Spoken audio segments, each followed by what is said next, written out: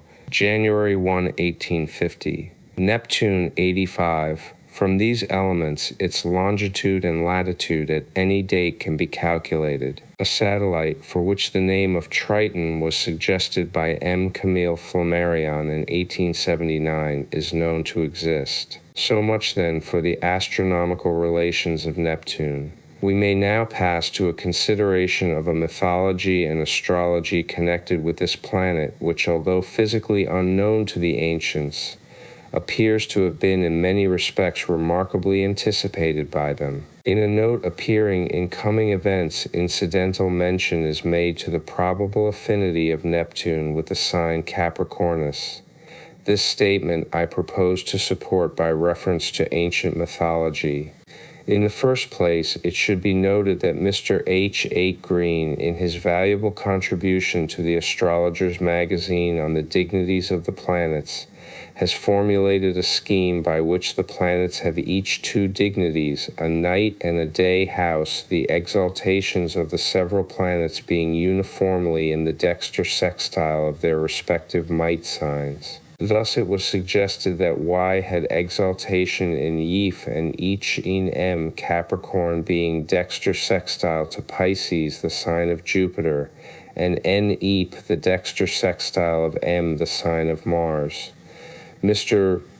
Green found a singular harmony to pervade the system of planetary dignities when thus disposed, and my contention that percent was strong in V and G and MP was thus supported by the greatest test of truth, harmony. In order to show that Neptune is related to the sign Capricornus, it will be necessary first to examine the nature of that sign, and next to demonstrate an affinity between the planet Y and Neptune. 1. The sign Capricornus is of a dual nature, and so represented in the planisphere of the Egyptians and the zodiacs of the Hindus. A goat with the tail of a fish is the figure which the ancients used to designate this half-terrene, half-aquatic character, a species of seahorse or amphibian capable both on land and sea. 86. The science of foreknowledge. The Hindu name for Capricorn was Makara, from which by transposition the name Kumara, as applied to the sea-born gods, was derived.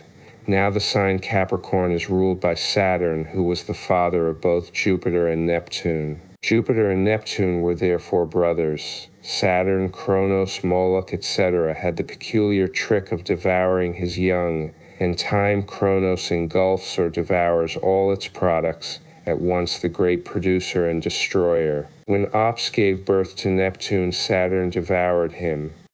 In other words, when the earthy trigon VRNP evolved in new magnetic potency, being thereby brought into cosmic relations with the newly created planet #Saturn, the old-time ruler of the cardinal earthy sign Capricornus, absorbed the powers of that planet.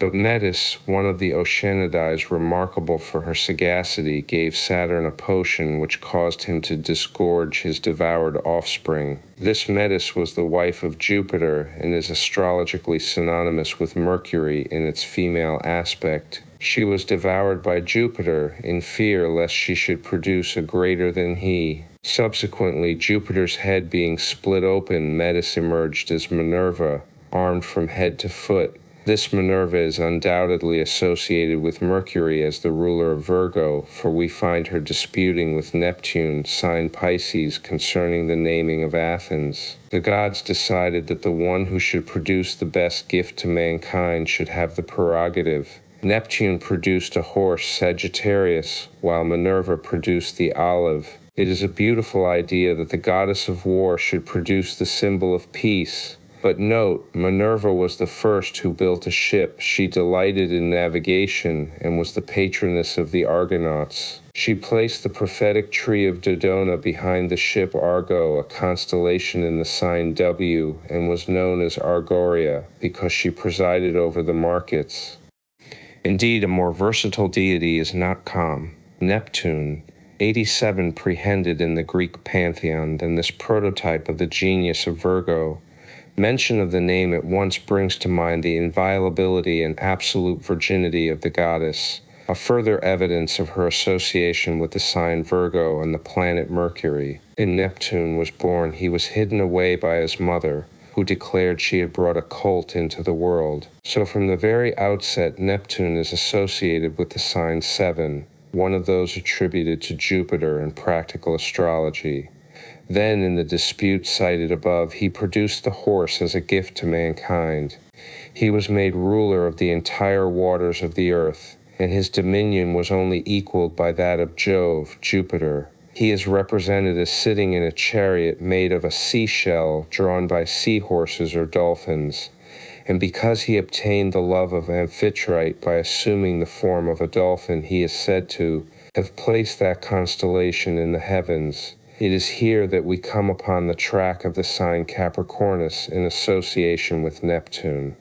Amphitrite is the moon in the astrological capacity of the mistress of the sea in connection with the sign Cancer. Daughter of Oceanus and Tethys, she became the wife of Neptune, who appeared as a dolphin, Capricornus, and had a son called Triton, one of the sea gods. 2. If the student will refer to the celestial globe, he will find as anti-scions of Capricornus, Indus, the Hindu, and Dolphinus. It is well known that the ruling sign of India is Capricornus, and that the sign is opposite to Cancer. Thus Neptune comes to be associated with horses, the ocean, the dolphin, seahorse, also all rivers, springs, fountains, and lakes, and thus with fishes. On the one hand, we find a radical association with the signs hashtag and X, and on the other hand, we have certain later developed affinities with the sign Capricornus VUP. Hence, there are lines of connection with the planets percent and K, see note above on the satellite of Neptune. 88 Theae Scientia Foreknowledge instituted by means of their ruling signs, as we have already seen. To Neptune, the dominion of the sign X has already been attributed by empirical art, and sympathetically the sign Sagittarius also becomes involved. Among the Romans, the festival of Neptune was celebrated by a pageant of gaily caparisoned horses led through the streets. Then as to the connection with Capricorn, it should be noted that Aegeus was the surname given to Neptune, and that the Aegean Mare, now called the Archipelago, came so to be named by reason of Whip Capricorn, the goat, or Asius, being the ruling sign of Greece. It will be remembered also that the Aegis, or goatskin shield adopted by Jupiter, is in agreement with the idea of Whip being the exaltation sign of Y. When, therefore, we come to examine the evidence afforded by mythology, we are borne to the conclusion that between Y and Y there is a great sympathy, and that the signs X, Plus, and Veep are those which properly may be regarded as the territory of these planets. Personally, I am disposed to give the dominion of Y to Y and that of X to 4, making the exaltation of Y to be Wipe. Later it will be found that Y Mars will have to yield one of its signs to Pluto, as Saturn has already yielded one to Uranus, Renus, and Jupiter X one to Neptune. But until Pluto is located beyond the orbit of Neptune, we cannot do better than devote our closest attention to the nature and attributes of the ocean deity and his representative among the spheres. Apart from the strong suggestion of deep occult knowledge by the ancients conveyed by these references to their mythology, it would appear that an empiricism to which they could not pretend an ignorance of the actual body of Neptune is altogether in support of their mysticism. Beyond this point, we need not labor the question. The new satellite, Lilith Tez, course of events in the lives of several hundreds of persons whose horoscopes have come under our notice, has amply justified our diagnosis of the influence of Neptune in human life and thought, its chaotic, nebulous scheming and seductive influence when afflicting the significators by conjunction or evil aspect, its neurotic and enthused character bordering upon the insane, its inconstancy, its excitability, its love of watching and spying out secrets, its predisposition to homicidal mania and assassination,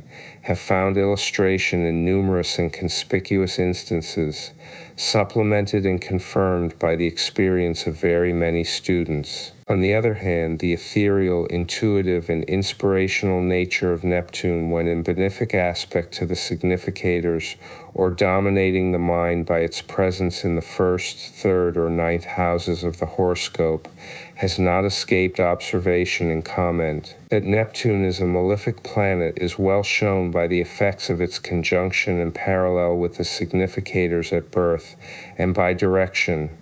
Its benefic aspects, like those of Saturn, Herschel, and Mars, are capable of conferring advantages and benefits in accord with the character of the planet and its radical import. So far, then, experience has gone farther than mere surmise based upon the constitution of the higher gamut of the solar system, which supposes hell to have the same nature as 8 and hashtag that of at. This surmise is in a measure true, for no doubt high and are the higher representatives of those 40 the science of foreknowledge minor planets. But the mere exaltation of faculty produced by Uranus and Neptune is sufficient to place their subjects outside the pale of convention, and so to set up a strain in the conditions of everyday life, all of which makes the natives of their influence to be like the planets themselves, outres. But whereas as a benefic in all worldly matters, Neptune, its prototype, is in all such matters a malefic,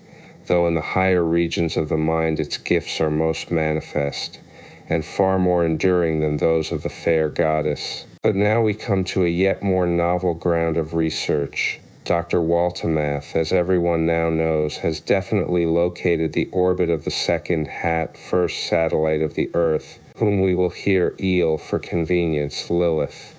In his article to the Globe, February 7, 1898, he mentions various observations of this unrecognized member of the solar family, a number of which, taken for the dates of transit over the sun's disk, enabled him to fix its synodical revolution at 707 days. We refer our readers to the Globe for further particulars concerning the satellite, and here reproduce the dates of observation referred to therein.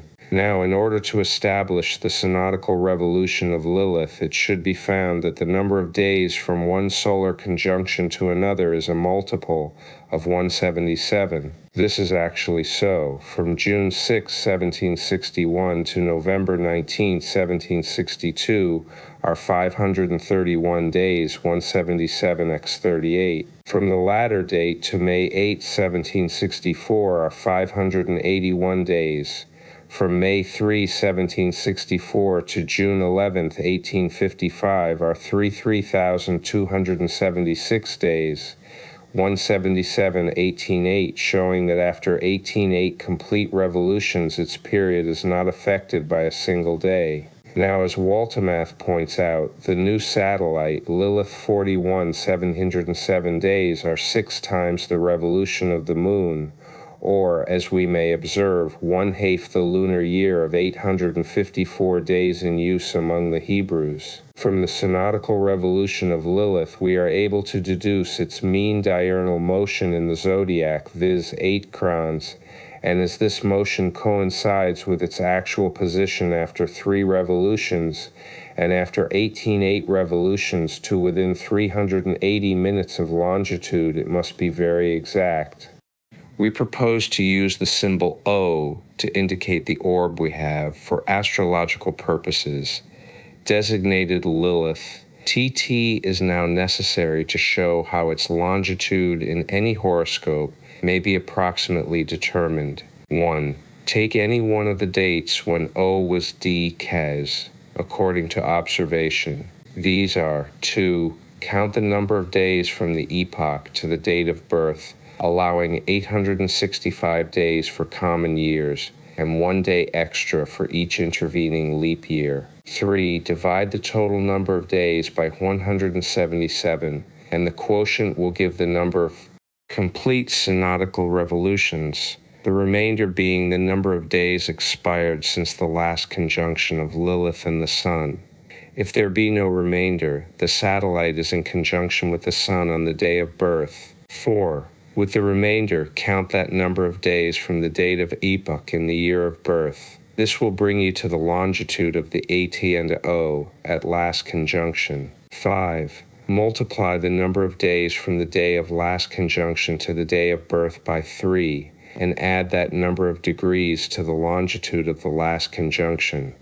This will give the mean longitude of O on the day of birth. 42. The science of foreknowledge divided by 177 gives 206 revolutions in 63 days, and counting 63 days from May 8, 1864, backwards we find March I, 1864 to be the date of the last conjunction, as may be seen in the table of conjunctions, which will greatly facilitate the calculations. Having obtained the approximate longitude of Lilith in a number of intimate horoscopes, the following observations should be made in order to obtain a knowledge of the normal characteristics and influence of the satellite. 2.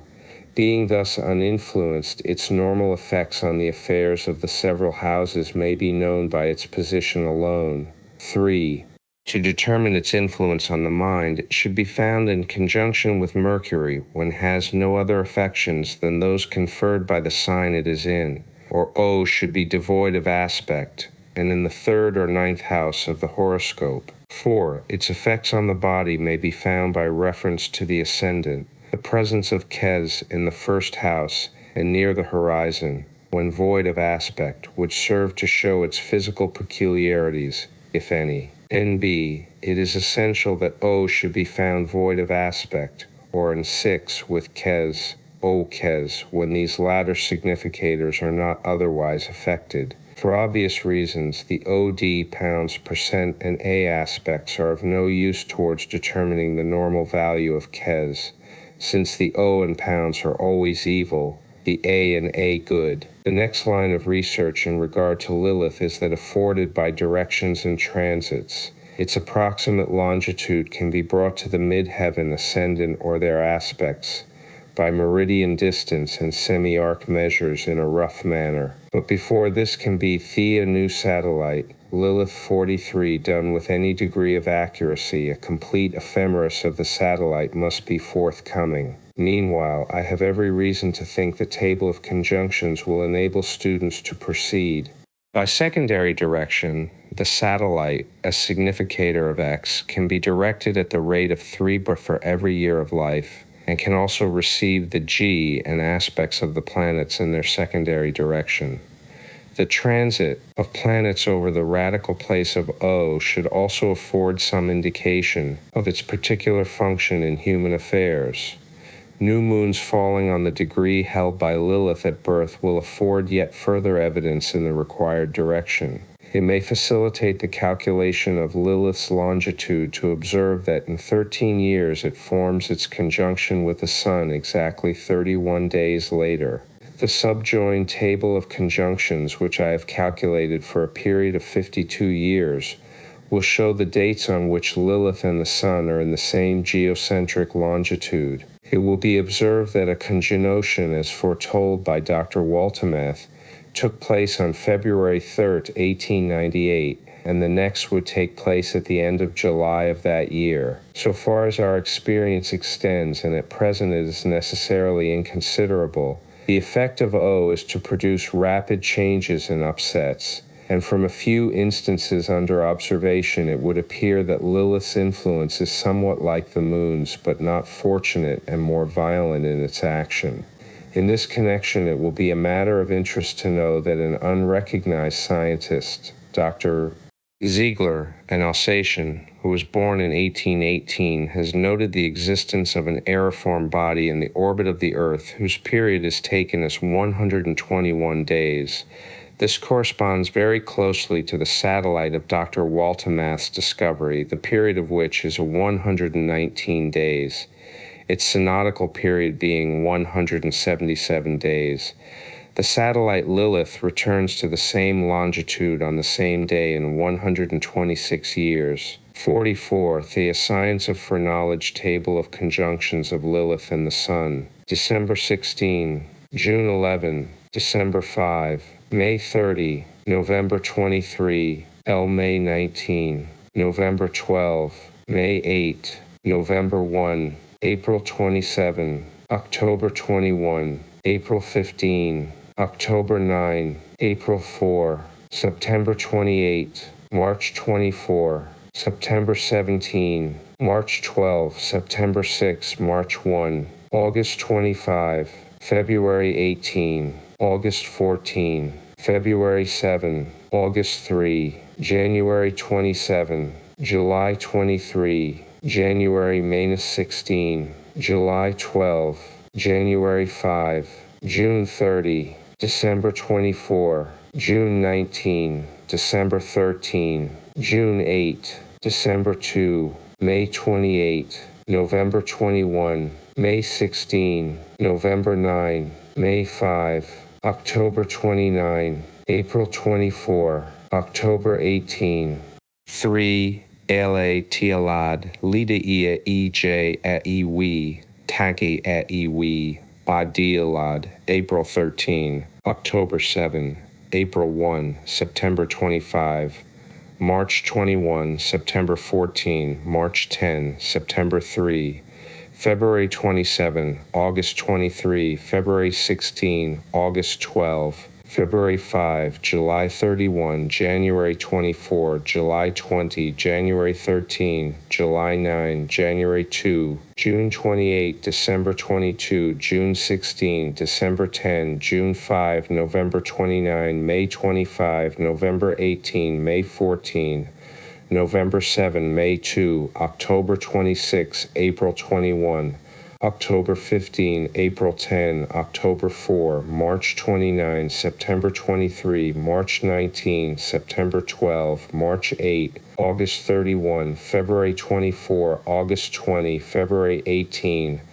The new satellite Lilith 45 table of conjunctions of Lilith and the Sun continued. The above table of conjunctions will facilitate the calculation of Lilith's longitude, inasmuch as the days elapsed since the last conjunction to the date of birth have only to be multiplied by 3 in order to obtain the number of degrees to be added to the longitude of conjunction to obtain the longitude at birth. The table can be extended right and left indefinitely by adding or subtracting as required 13 years and 31 days from the epochs in the first and last columns of the table. A conjunction of O and Tanki does not infer a visible transit of the Sun's disc. It will depend upon the position of the satellite in its orbit at the time, and the inclination of the orbit to the plane of the ecliptic. All conjunctions of the Sun and Moon are not eclipses. The unfolding of the higher gamut of planetary existence, being so far satisfied by the discovery of Heph, the octave of Y, the octave of 9, and Lilith the second, first satellite of the AT, we may now look ahead in anticipation of the discovery of an octave of Mars. This, when discovered, will prove to be an extra-Neptunian planet of great dimensions but small density. It may be called Pluto, Lord of the Pit, Lord of Destruction, etc., according to the fani of astrologers, but its functions will be those of Mars on the grand scale, and its place at the date 1914 will link it directly with the indications of the Great War. A third Barth Moon following interesting facts have been communicated by Dr. Waltemath, the learned discoverer of the Earth's second satellite, which we have called Lilith. There is every reason to believe that a further and third moon of the Earth exists. That is to say, besides the nocturnal luminary of which we are well assured, there are 2 others, one of which has already been accurately localized by Dr. Waltemath and provisionally named by ourselves for astrological purposes, the other being under observation and probably identical with the body localized by Ziegler on February 16, 1897, at München and also at Stuttgart, from 8:45 a.m. to 12:45 p.m., a space of 4 hours. There was seen a dark body passing over the Sun's disk, its apparent diameter being 1/10 of the Sun's. Dr. Waltemath is of opinion that this body is identical with one seen at Berlin at about 5 a.m. on January 21, 1898. It will be observed that it coincides to within 3 days of our approximate ephemeris of the solar conjunction of Lilith, which gives February 18, 1897. Dr. Waltemath observed a body in October 1897, and he thinks it was probably this third moon of the A3rd Earth moon 47 Earth. It was rising when observed about 10 p.m. at Hamburg on October 6, 1897, and its zodiacal position was 77 Grau long, 4 Grau 9 lat. Richard Proctor was of opinion that there existed certain non-luminous bodies moving round the Earth in its orbit, and this idea seems to be borne out in fact, since such bodies have been repeatedly observed and are even now under scrutiny.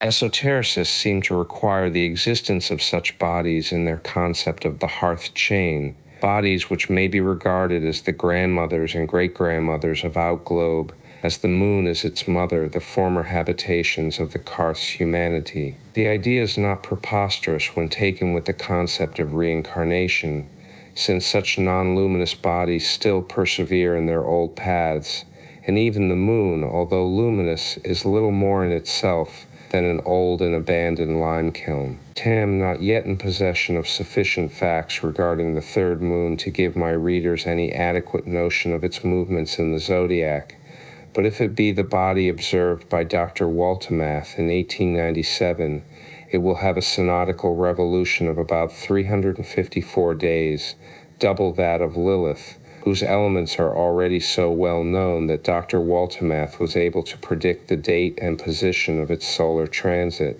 Again, the body of Lilith was in transit over the Sun's disease on February 4, 1898, and the table shows 48, Science of Foreknowledge, February 2 as the date of conjunction, which is only correct within 2 days. The following observations of the body seem to support the main arguments of Dr. Waltemath as to the period of Lilith, its appearance, etc. Observations of Earth Batellatites, 1618, September 3rd by Riccioli as a fiery red globe 11 days before its opposition. Reordered in Almagestum Novum Vol I P16, 1700, November 7, by Cassini, the father, and Maraldi at Montpellier, recorded in Memoires d'Académie 1701, 1719, December 28 in Hungary, 5 days before the opposition. A body was seen like a red sun with a white line across it. I 1721, March A5 by Dr. Alisher at Fauer. O.D. Ken 1735, June 29 by the Rev. Ziegler at Gotha, 3 days before the opposition, as an ample sun of the night, painted and published in pamphlet by Ziegler. 1761, June 6 by anonymous writer to London Chronicle at St. Neots, Huntingdonshire. O.G. Ken 1762, November 19 by Lichtenberg and Selnitz traveling to Erlangen. O.G. Ken 1784, March 25 by Superintendent Fritz at Quedlinburg, vidi Bodes Astern, Alke 1805. 1855, June 11 by Dr. Ritter of Hanover while traveling to Naples. A round black body was seen crossing the sun's disk from west to east. O.G. Ken 79, September 4 by Gowie at North Lewisburg, Ohio. Recorded in Monthly Weather Review of the United States. O.G. Ken 1797, February 16 at München and Stuttgart, a dark body on the sun's disk. 1898, February 4, seen at Wiesbaden as a dark body transiting the sun's south limb at 8:5 a.m. On same day, 1:80 p.m. at Greifswald by Ziegler and TTFFP, a third Hearth Moon 49 Ti, other persons. A dark body on the sun's disk. A comparison of these dates and observations with a table of mean conjunctions will, I think, convince any impartial person of the fact that a second satellite of the Earth certainly does exist, and that there is probably a third body in similar relations with the Earth as the Moon, which for ages has held undisputed sway as the Queen of Night. The name Lilith Sayes, getted by me, has been adopted for the Hearth's second satellite. The following fact has some astrologic interest. The publication of the discovery of the satellite was made on January 22, 1898, the day of the ecliptic conjunction of the Sun and Moon in the sign W Aquarius, that ruling Hamburg, the town in which the publication was made by Dr. Waltemath. The eclipsed luminary was in close percent aspect to W and A to Y, which greatly favors the reception of the PAVE 8 statement I in scientific circles. The astrology of Lilith, the observation of June 6, 1761 at St. Neots by an anonymous writer to the London Chronicle, is at once identified by the addition of 126 years, which Yiegels aus 6, 1887, as found in the table under the previous II 50. The Astrology of Lilith, 51, 1764, by Hoffman near Gotha, is found in the table on May 2, 1890. The conjunction given in the table on March 12, 1868, should be altered to March 18. The rest of the dates are taken out correctly for a mean synodical revolution of 17.7 days, which experiment has shown to be fairly exact. Having proved the existence of the satellite, we may presume an influence so long as it remains in relation with the Earth. The influence of Lilith is undoubtedly obstructive and fatal, productive of various forms of catastrophes and accidents, sudden upsets, changes, and states of confusion. Falling in the 5th house of a horoscope, it has been found to indicate the insanity and death of a lover, loss of children, and death by childbirth. In the 3rd house, it has signified accidents and death to brothers and sisters, and a series of troubles arising out of correspondence. In 4 cases under observation, the presence of Lilith in the 6th house had produced dangerous occupation ending in fatality. The name Lilith comes from the Hebrew word Lila, which means the night. Dr. Wynne Westcott, the well-known author of several treatises upon rabbinical literature, and especially reputable as the exponent of the Kabbalistic notions of the Hebrews, has the following notes upon the spirit Lilith, or Lilis, as derived through Semitic traditions. Concerning Lilith or Lilis, there is an immense collection of fables. In some, she is a woman of pre-Adamic race whom Adam found, and she was his first wife, and she begat demons. In others, she is a queen demon who seduces Adam and brings forth devils. Again, she is a general succubus at all times. Another idea is that she is constantly on the watch to do evil to the newborn babe who is not protected by Jewish theological rites. Again, that she is a vampire always seeking to kill infants. And again, that she seeks to kill men also, and that no man is safe who sleeps in a house alone, for he may thus be captured as Adam was. 52. The science of foreknowledge. She is also commonly called the wife of Samael and the mother of Shadim, and she ensnares. Lilith means a dust cloud, but is also translated as owl, and as a screeching bird of night. In the secret doctrine, it is stated that the 3rd and 4th races became tall with pride. We are kings, it was said, we are gods. They took wives fair to look at, wives from the mindless, the narrow-headed. They bred monsters, wicked demons, male and female, also inths with little minds. The rabbinical stories about Lilith would appear to have come down from the Lemurian and Atlantean ages. These giants of the earth, who were primarily gods of God, mind-born, took to themselves the daughters of man, those who had come up along the line of physical evolution to the human-animal stage, but were without the spiritual inspiration which made of the Adamic race living souls.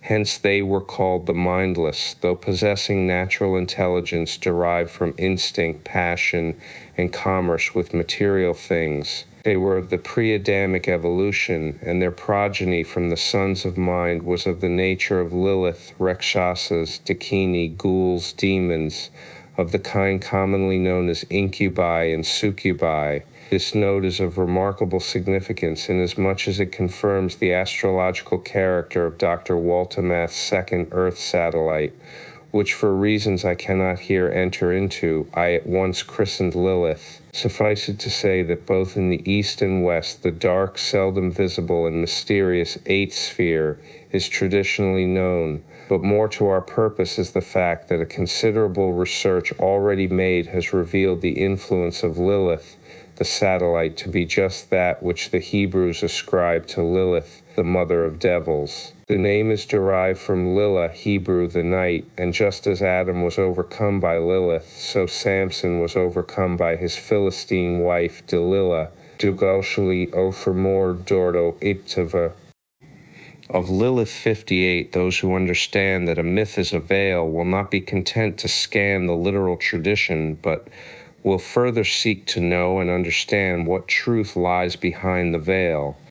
Let us now look at some of the astrological facts. The following instances of young men who lost their lives while following their respective occupations have been sent to me from the New Easel Colliery. The times of birth are all authentic, having been given to my correspondent by the parents themselves, and as they offer some interesting points for the student, I venture to bring them forward in detail. No. 1. Born August 5, 1868 at 4:55 p.m. Killed in the Seaham Colliery explosion by pit fire September 8, 1880. Aphin by calculation that the 29th degree of Itwas is on the meridian at birth, and the 28th degree of T rising. The following are the places of the planets at the time of birth. The E is found in the 4th house and the fixed and earthy signs 6 and O to ACA and hashtag and Q in the 8th house, and the ascendant is opposed by the exact aspect of Hei.